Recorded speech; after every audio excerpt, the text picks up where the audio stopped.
معزز سامعین، السلام علیکم ورحمۃ اللہ وبرکاتہ۔ جرنین صحابہ کے سلسلے کی پہلی پیشکش سیدنا خالد بن ولید رضی اللہ تعالی عنہ پیش خدمت ہے۔ دلچسپ ترین پیرائے میں ایک انوکھا تحفہ۔ یہ تحفہ اس سلسلے میں بھی افادیت کا حامل ہے کہ ہمارے نوجوان نسل کو اپنے اسلامی سپہ سالار کے حالات سے بآسانی آگاہی ہو سکے گی۔ ایک عظیم جرنین کی کہانی جس نے روم اور فارس میں لرزہ طاری کر دیا، جسے نبی اکرم صلی اللہ علیہ وسلم نے سیف اللہ کا خطاب دیا۔ تو آئیے سنتے ہیں سیدنا خالد بن ولید رضی اللہ تعالی عنہ کی سیرت۔ مکہ کے ایک ایسے گھرانے میں آنکھ کھولنے والا بچہ جو اپنی دولت، شجاعت اور فہم و فراست کے حوالے سے جانا پہچانا جاتا تھا۔ اس بچے کے والد ولید کا شمار مکہ کے ممتاز افراد میں ہوتا تھا۔ وہ مکہ سے طائف تک پھیلے ہوئے بے شمار باغات کے مالک تھے۔ اہل مکہ انہیں العدل اور الوحید کے القابات سے پکارتے تھے۔ وہ عرب کا پہلا شخص تھا جس نے چوری کی سزا میں ہاتھ کاٹنے کی تجویز پیش کی، جو بعد ازاں اسلامی نظام میں بھی شامل ہوئی۔ فوجی مہارت میں بھی ولید کا جواب نہ تھا۔ یوں اس بچے کو دولت اور مذکورہ خوبیوں کا سرمایہ ورثے میں ملا۔ بچے نے بڑے شاہانہ انداز میں پرورش پائی۔ اس کے باوجود اسے مردانہ کھیلوں اور فنون حرب و ضرب سیکھنے کا جنون تھا۔ اس نے گھڑ سواری، شمشیر زنی اور تیر اندازی بچپن میں ہی سیکھ لی تھی۔ کشتی اور نیزہ بازی میں بھی اس کا کوئی ثانی نہ تھا۔ لوگ اسے میدان کا جادوگر کہتے تھے۔ ان خداداد صلاحیتوں کے مالک کا نام خالد بن ولید تھا۔ میدان کھیل کا ہو یا جنگ کا، آپ اپنی ذہانت اور مہارت سے پاساں اپنے حق میں پلٹنے کے ماہر تھے۔ حضرت خالد رضی اللہ تعالیٰ عنہ نے کشتی میں مکہ کے بڑے نامور پہلوانوں کو پچھاڑا۔ ایک بار مکہ میں کشتی کے مقابلے ہو رہے تھے۔ حضرت عمر فاروق رضی اللہ تعالی عنہ، جن کا شمار شہر کے نامور کشتی لڑنے والوں میں ہوتا تھا، آپ کے مقابل تھے۔ دونوں ایک دوسرے کو پچھاڑنے کی بھرپور کوشش کر رہے تھے۔ مقابلہ کافی دیر جاری تھا اور فیصلہ نہیں ہو رہا تھا۔ اچانک حضرت خالد کا داؤ چل گیا۔ انہوں نے اپنے ماموزاد حضرت عمر فاروق کو اٹھا کر پٹکا، جس سے حضرت عمر فاروق رضی اللہ تعالی عنہ کی پنڈلی کی ہڈی ٹوٹ گئی اور میدان حضرت خالد کے ہاتھ رہا۔ قبول اسلام سے پہلے حضرت خالد بن ولید اسلام کے سخت مخالف ہوا کرتے تھے۔ آپ رضی اللہ تعالیٰ عنہ اسلام اور مسلمانوں کو نقصان پہنچانے کی ہر ممکن کوشش کرتے اور میدان جنگ میں مسلمانوں کے خلاف پیش رہتے تھے۔ جنگ احد میں فتح یاب مسلمانوں کو شدید نقصان پہنچانے والے یہی خالد ابن ولید ہی تھے۔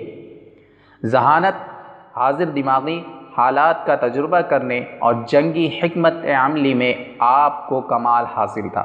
اسی ذہانت، معاملہ فہمی اور جنگی سوجھ بوجھ نے حضرت خالد کو کچھ عرصے سے عجیب ذہنی کشمکش میں مبتلا کر رکھا تھا۔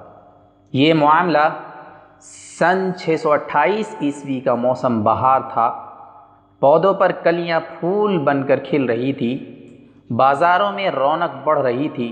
حج کا زمانہ قریب آ رہا تھا، اسی لیے عارضی دکانوں اور ٹھیلوں سے شہر میں چہل پہل بڑھا دی تھی۔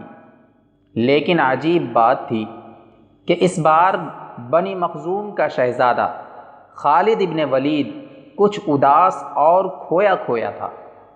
وہ شہر میں منعقد ہونے والے جسمانی اور جنگی کھیل تماشوں کے مقابلوں سے بالکل لا تعلق تھا، جس میں وہ ہمیشہ بڑھ چڑھ کر حصہ لیتا تھا۔ اس کی سوچ کا محور اسلام کی ہر روز بڑھتی ہوئی طاقت تھی۔ حضرت خالد ابن ولید سوچ رہے تھے، اب تک اسلام کے مخالفین نے مسلمانوں کو میدان جنگ میں 28 بار للکارا ہے، لیکن اپنی تمام تر عددی برتری اور بہتر جنگی ساز و سامان کے باوجود ذلت اٹھائی، کبھی آپ کے ذہن میں جنگ بدر کا نقشہ پھرنے لگتا، جب معمولی ہتھیاروں سے لیس 313 مسلمانوں نے ابو جہل کے لشکر کو شکست فاز سے ہمکنار کیا تھا؟ کبھی جنگ احد میں مسلمانوں کی ثابت قدمی اور جانثاری آپ کی آنکھوں میں پھرنے لگتی، اور کبھی حضرت خالد چشم تصور سے مکہ کے ناقابل شکست پہلوان اذکار کو رسول صلی اللہ علیہ وسلم کے ہاتھوں خاک چاٹتے ہوئے دیکھتے۔ آپ کا ذہن اور تجربہ بے سر و سامان مسلمانوں کی ان عظیم فتوحات کو سمجھنے سے قاصر تھا۔ کبھی کبھی آپ سوچتے کہ کیا مسلمانوں کے ہاتھ کوئی غیبی طاقت ہے؟ کیا محمد صلی اللہ علیہ وسلم واقعی اللہ کے رسول ہیں؟ اسی کشمکش میں کئی ماہ گزر گئے۔ صلح حدیبیہ کو 1 برس بیت چکا تھا۔ معاہدہ کے مطابق رسول صلی اللہ علیہ وسلم اپنے جانثاروں کے ساتھ عمرہ کے لیے مکہ میں داخل ہوئے۔ حضرت خالد ابن ولید الجھے ذہن کے ساتھ مکہ سے نکل گئے تاکہ وہ شہر میں مسلمانوں کے داخلے کا منظر نہ دیکھ سکے۔ مکہ میں 3 روز قیام کے دوران نبی اکرم صلی اللہ علیہ وسلم نے خالد ابن ولید کے بھائی ولید سے فرمایا، افسوس خالد میرے پاس نہیں آیا، اگر وہ آتا تو ہم اس کا خیر مقدم کرتے۔ خالد جیسے شخص کو اسلام سے دور نہیں رہنا چاہیے۔ ایک دوسری روایت کے مطابق رسول اکرم صلی اللہ علیہ وسلم نے خالد ابن ولید کے قبول اسلام کے لیے دعا فرمائی تھی۔ حضرت ولید نے اپنے بھائی کو بہت ڈھونڈا لیکن ان کا کہیں پتہ نہ چلا۔ آخر ولید نے اپنے بھائی کے نام ایک خط لکھ کر ایک شناسہ کے حوالے کیا اور درخواست کی کہ جب خالد آئیں تو یہ خط ان کو پہنچا دیا جائے۔ دوسری طرف خالد ابن ولید کے دل کی کیا حالت تھی اور بھائی کے خط نے کیا کمال دکھایا، اس حوالے سے خود حضرت خالد ابن ولید فرماتے ہیں، کیا فرماتے ہیں؟ میں اکثر سوچا کرتا تھا کہ مجھے پیغمبر اسلام صلی اللہ علیہ وسلم کے خلاف ہر جنگ اور ہر محاذ پر ناکامی کیوں ہوتی ہے۔ پھر آہستہ آہستہ میرے دل میں یہ خیال تقویت پکڑتا چلا گیا کہ کوئی غیبی طاقت میرے دل میں محمد صلی اللہ علیہ وسلم کے لیے جگہ بنا رہی ہے۔ پیغمبر اسلام صلی اللہ علیہ وسلم جب عمرہ کے لیے مکہ میں تشریف لائے تو میں وہاں سے نکل چکا تھا، جس میں میرے بھائی نے مجھے خط لکھا جس میں تحریر تھا، مجھے تعجب ہے کہ تم اسلام سے اس قدر نفرت کرتے ہو، حالانکہ تمہارے جیسا عقل مند آدمی کبھی اسلام سے دور نہیں رہ سکتا۔ میرے بھائی، گمراہی کے اندھیرے سے نکل کر حق کی روشنی میں چلے آؤ۔ بھائی کا خط پڑھ کے میرے دل کی حالت بدل گئی اور میں رسول صلی اللہ علیہ وسلم کے حضور میں حاضر ہو کر اسلام قبول کرنے کو بےتاب ہو گیا۔ حضرت خالد ابن ولید کے دل کو کسی پل چین نہیں تھا۔ آپ نے مکہ کے کئی بااثرات افراد کو حال دل سنایا، لیکن کسی نے قبول اسلام کے حوالے سے آپ کی حوصلہ افزائی نہیں کی۔ پھر آپ نے دل کا حال حضرت عثمان ابن طلحہ کو سنایا، وہ قبول اسلام کے لیے آپ کا ساتھ دینے پر راضی ہو گئے۔ یوں حضرت خالد اور حضرت عثمان حضور اکرم صلی اللہ علیہ وسلم کی خدمت میں حاضر ہونے کے لیے مکہ سے مدینہ روانہ ہو گئے۔ راستے میں ہدیٰ کے مقام پر ان حضرات کی ملاقات حضرت عمر ابن عاص سے ہوئی جو حبشہ سے آ رہے تھے۔ انہوں نے حضرت خالد ابن ولید سے پوچھا، ابو سلیمان کہاں کا ارادہ ہے؟ حضرت خالد نے بتایا کہ وہ قبول اسلام کے ارادے سے مدینہ جا رہے ہیں۔ حضرت عمر ابن عاص نے بتایا کہ وہ بھی یہی ارادے رکھتے ہیں۔ 31 مئی سن 628 کا دن اسلامی تاریخ میں بے حد اہمیت رکھتا ہے۔ اس دن اسلام کے 2 عظیم جرنیل خالد ابن ولید اور عمر ابن العاص عثمان ابن طلحہ کے ساتھ مدینہ منورہ میں داخل ہوئے۔ سب سے آگے حضرت خالد ابن ولید، ان کے پیچھے عمر ابن عاص اور ان کے بعد عثمان ابن طلحہ تھے۔ حضور اکرم صلی اللہ علیہ وسلم نے انہیں دور سے آتے دیکھا تو تبسم فرمایا اور اس وقت تک مسکراتے رہے جب تک یہ تینوں حضرات آپ صلی اللہ علیہ وسلم کے پاس نہیں پہنچ گئے۔ انہوں نے آ کر خدمت اقدس میں سلام عرض کیا اور کلمہ پڑھ کر مسلمان ہو گئے۔ صلح حدیبیہ کے بعد رسول اکرم صلی اللہ علیہ وسلم نے دعوت و تبلیغ کا دائرہ عرب کے دور دراز علاقوں اور دیگر ممالک تک بڑھانے کا فیصلہ کیا۔ چنانچہ رسول کریم صلی اللہ علیہ وسلم نے کئی صحابہ کو اسلام کے دعوت نامے دے کر غیر مسلم عرب رئیسوں اور پڑوسی بادشاہوں کی طرف روانہ فرمایا۔ اسی سلسلے میں ایک خط حضرت حارث ابن عمیر ازدی کے ہاتھ بصرہ کے عیسائی حاکم حارث ابن شمر غسانی کو بھی بھیجوایا گیا۔ جب حارث ابن عمیر حلقہ کے علاقوں موتا پہنچے تو یہاں کے عیسائی حاکم شرجیل ابن عمر نے آپ کو گرفتار کر لیا اور سفارتی آداب و اخلاقیات کی دھجیاں اڑاتے ہوئے حضرت حارث کو بے دردی سے شہید کر ڈالا۔ جب حضرت حارث ابن عمیر کی شہادت کی خبر آپ صلی اللہ علیہ وسلم کو پہنچی تو آپ صلی اللہ علیہ وسلم بے حد دکھی ہوئے۔ آپ صلی اللہ علیہ وسلم نے حضرت زید ابن حارث کو 3000 مجاہدین کے ساتھ حضرت حارث کے خون کا حساب لینے کے لیے موتا کی طرف روانہ فرمایا۔ یہ 8 ہجری کا واقعہ ہے۔ لشکر روانہ فرماتے ہوئے آپ صلی اللہ علیہ وسلم نے ہدایت فرمائی کہ اگر دشمن سے لڑتے ہوئے زید شہید ہو جائے تو لشکر اسلام حضرت جعفر ابن ابی طالب کی زیر قیادت لڑے۔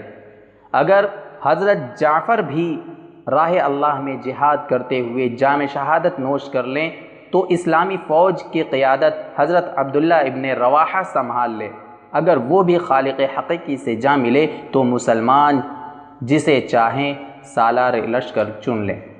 شرجیل بن عمر غسانی کو جب اسلامی فوج روانہ ہونے کی اطلاع ملی تو اس نے زور و شور سے جنگی تیاریاں شروع کر دی، ساتھ ہی روم کے بادشاہ سے مدد طلب کی جو اتفاق سے ایک بڑے لشکر کے ساتھ اسی علاقے میں موجود تھا۔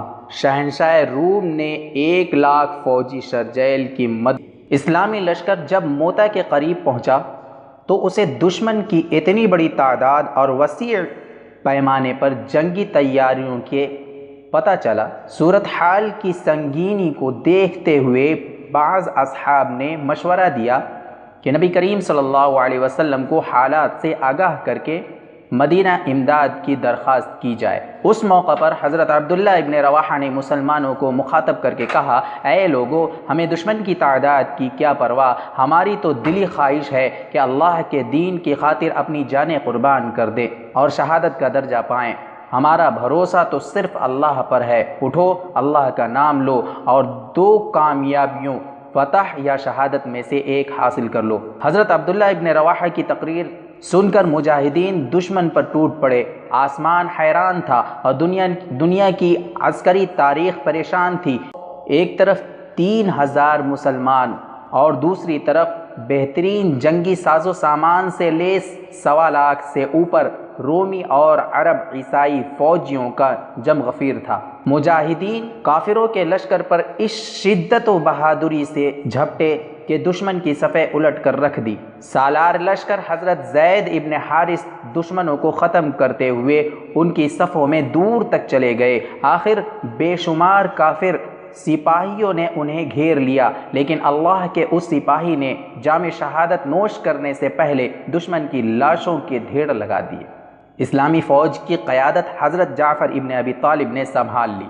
آپ نے ایک ہی حملے میں سینکڑوں دشمنوں کو ہلاک کر دیا، مگر مشکل یہ تھی کہ کفار کی تعداد بہت زیادہ تھی۔ ان کا ایک سپاہی مرتا تھا تو اس کی جگہ 10 تازہ دم سپاہی مقابلے پر آ جاتے تھے۔ حضرت جعفر بہادری کی نئی تاریخ رقم کر رہے تھے، ایک دشمن نے اچانک حملہ کر کے آپ کا دایاں بازو شہید کر دیا۔ آپ نے تلوار بائیں ہاتھ میں سنبھال لی اور اسی جوش و جذبے کے ساتھ لڑتے رہے۔ حضرت جعفر کو ایک بازو سے لڑتے دیکھ کر دشمنوں کی ہمت بڑھی۔ انہوں نے آپ کو گھیرے میں لے کر آپ کا دوسرا بازو بھی شہید کر دیا۔ پھر اس مرد مجاہد پر بیک وقت کئی وار ہوئے اور آپ کی آرزوئے شہادت بھی پوری ہو گئی۔ حضرت جعفر رضی اللہ تعالی عنہ کی شہادت کے بعد حضرت عبداللہ بن رواحہ نے اسلامی لشکر کی کمال سنبھال لی۔ آپ نے قیادت سنبھالتے ہی دشمن پر ایسے ہی غضبناک وار کیے کہ جو سامنے آیا جان سے ہاتھ دھو بیٹھا۔ دشمن آپ کا غیظ و غضب دیکھ کر دور سے تیر و نیزہ اور برچھیوں سے وار کرنے لگا۔ اسی دوران ایک کافر کی پھینکی ہوئی برچھی آپ کے سینہ میں لگی اور یوں اسلامی لشکر کا تیسرا سپہ سالار بھی رتبہ شہادت پر فائز ہوا۔ اب اللہ کے سپاہیوں نے بنی مخزوم کے نامی گرامی بہادر اور فنون حرب و ضرب کے ماہر حضرت خالد بن ولید کو امیر لشکر چن لیا۔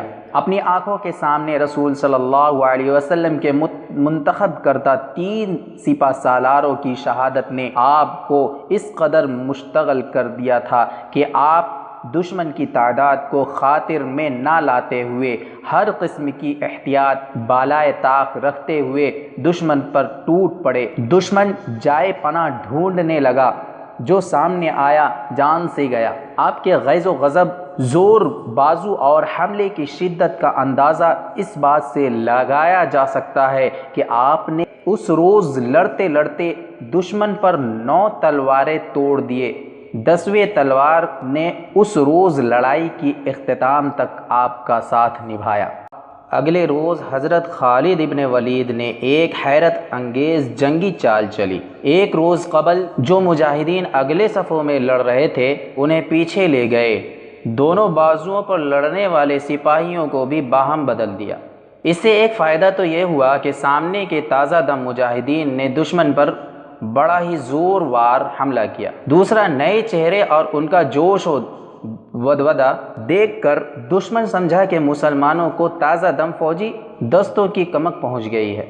یہ سوچ کر رومیوں اور عیسائیوں کے چھکے چھوٹ گئے۔ اسی دوران دائیں پہلو کے سالار قطبہ بن قتادہ داد شجاعت دیتے ہوئے دشمن کے قلب میں جا گھسے۔ دیکھتے ہی دیکھتے دشمن فوج کے سپہ سالار کو مار گرایا، جس سے دشمن کا رہا سہا حوصلہ بھی جاتا رہا اور وہ گھبرا کر پسپا ہو گئے۔ ادھر موتا کے مقام پر تاریخ عالم کی حیرت انگیز جنگ جاری تھی، ادھر مدینہ منورہ میں رسول اکرم صلی اللہ علیہ وسلم چند اصحاب کے ساتھ مسجد نبوی میں تشریف فرما تھے۔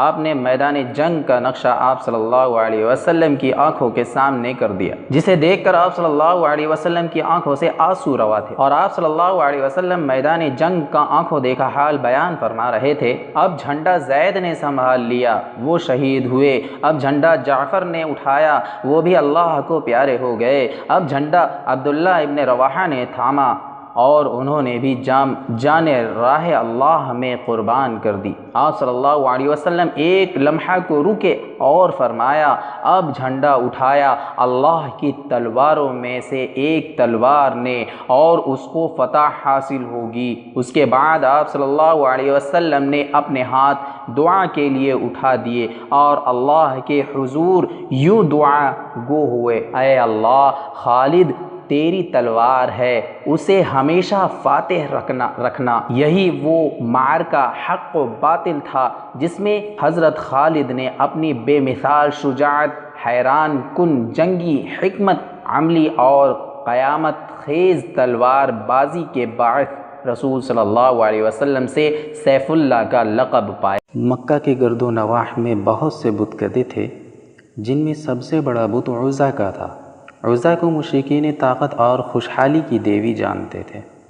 مشرکین پتھر کی اس لاچار دیوی کے حضور طاقت کے حصول اور مالی آسودگی حاصل کرنے کے لیے چڑھاوے چڑھاتے اور گڑگڑاتے تھے۔ عزا کا بت وادی نخلا کے ایک معبد میں رکھا تھا، جو مکہ سے 10 میل دور بستان عامر کے باغ میں واقع تھا۔ اس معبد کا انتظام بنو شیبان کے سپرد تھا۔ رسول صلی اللہ علیہ وسلم نے عزا کا بت توڑنے کے لیے حضرت خالد بن ولید کو مقرر فرمایا۔ یوں آپ 30 فوجیوں کے ساتھ وادی نخلا کی طرف روانہ ہوئے۔ حضرت خالد بن ولید 25 رمضان المبارک کو اس معبد میں داخل ہوئے اور سامنے چبوترے پر رکھا عزا کا بت ایک ہی وار میں زمین بوس کر دیا اور حضور اکرم صلی اللہ علیہ وسلم کی خدمت میں حاضر ہو کر خبر دی کہ عزا کو خاک میں ملا آیا ہوں۔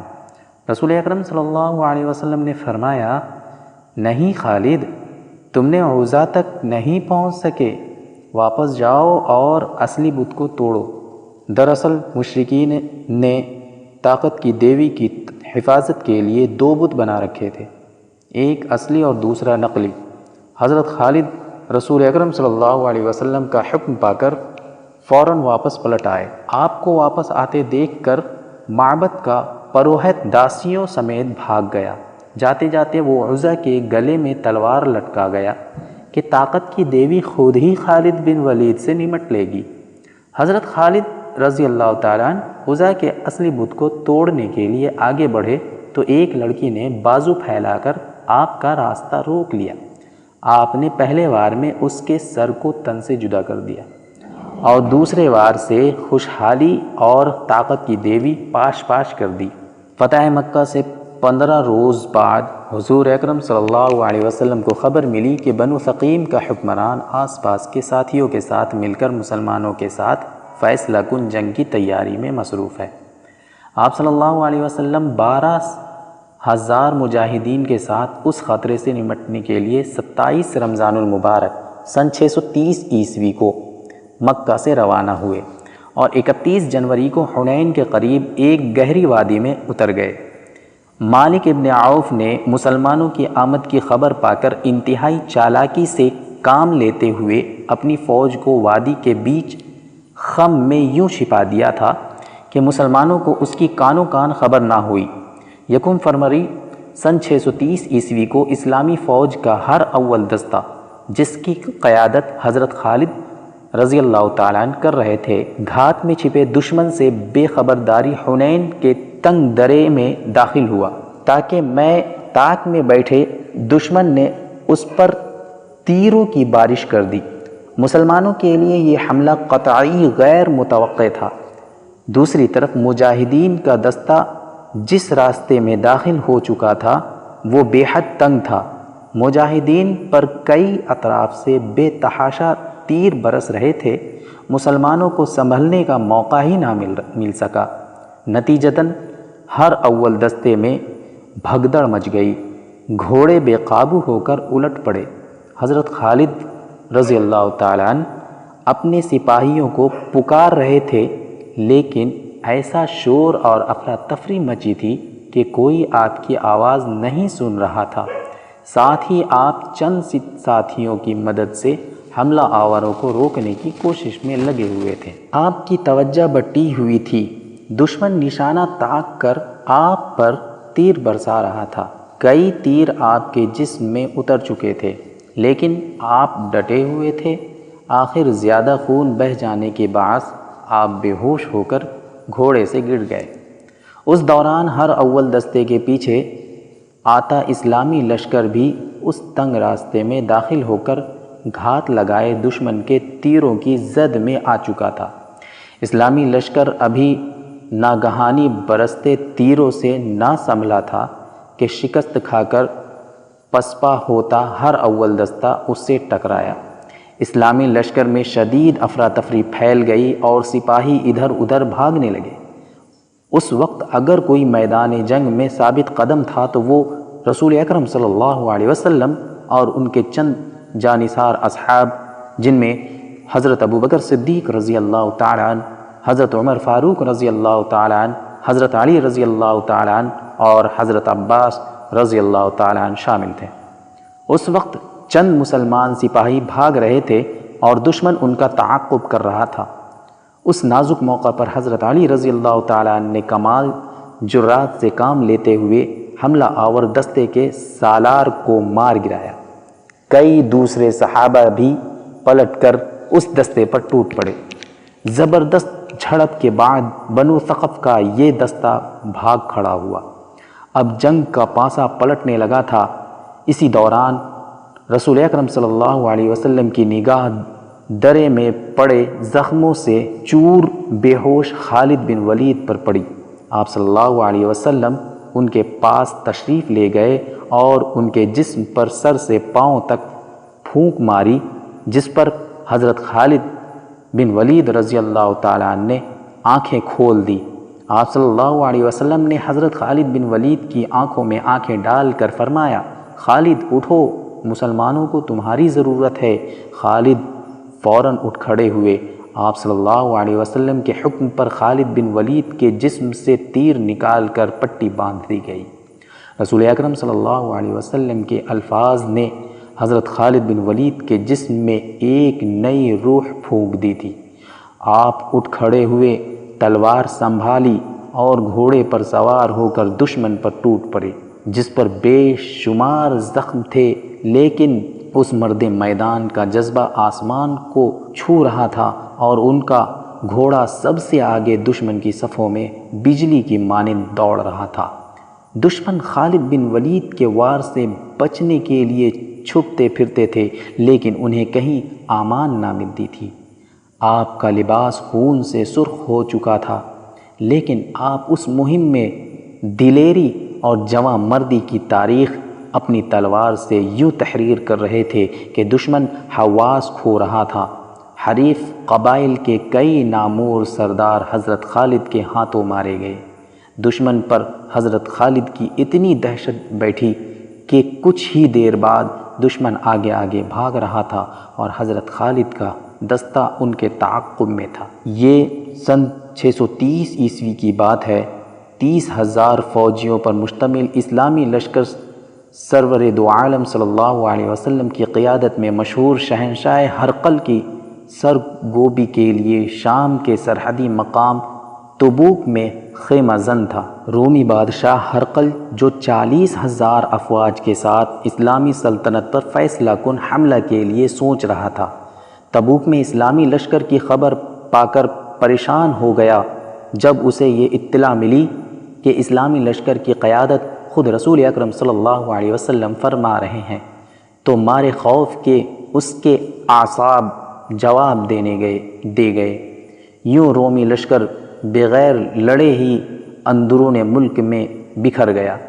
رومی لشکر کے فرار سے گرد و نواح کے غیر مسلم سرداروں اور قبائل پر اسلامی لشکر کی دھاک بیٹھ گئی، اور وہ حضور اکرم صلی اللہ علیہ وسلم کی خدمت میں حاضر ہو کر اپنی اطاعت و فرما برداری